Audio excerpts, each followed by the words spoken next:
Kalau muka korang ni tak cantik, tak elok, kuburkanlah impian untuk jadi seorang penyanyi dan pelakon dekat Malaysia ni. Wah! Lagi-lagi kalau tak ada commercial value. Tak kisahlah suara kau sedap macam Mariah Carey ke, tapi kalau muka kau macam makcik kantin, mana segala macam ni?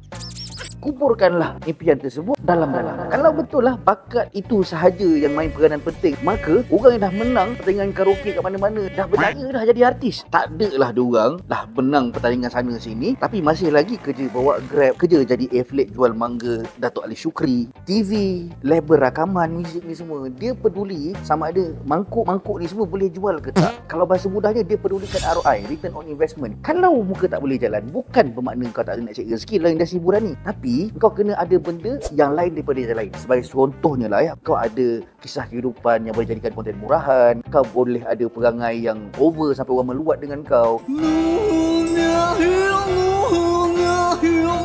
Kalau kau betul-betul nak berjaya, yang pertama kau kena ada branding yang bagus, di mana orang kenal kau walaupun ramai yang membenci kau. Yang keduanya adalah networking. Kau kena pandai bodek producer, director untuk dapatkan job, dapatkan lagu. Kalau kau jenis tak pandai bodek, elok kau main gitar je lah dalam bilik semua hidup. Yang keduanya, kau nak kena ada konten. Konten tak kisah, kau kena selalu update konten pasal diri kau, pasal apa yang kau tengah buat. So lepas ni janganlah pelik kalau tiba-tiba kau tengok memang ramai sangat orang, dia cantik, tapi kau terfikir dalam hati kau, Suara Mina ni hauk betul lah. tak sedap langsung, tapi kenapa boleh jadi famous gila? Sebab kau kena faham, industri hiburan kita ni bukan dia nak jual bakat sangat, tapi dia akan jual rupa, dan paling penting sekali adalah apa? Commercial value.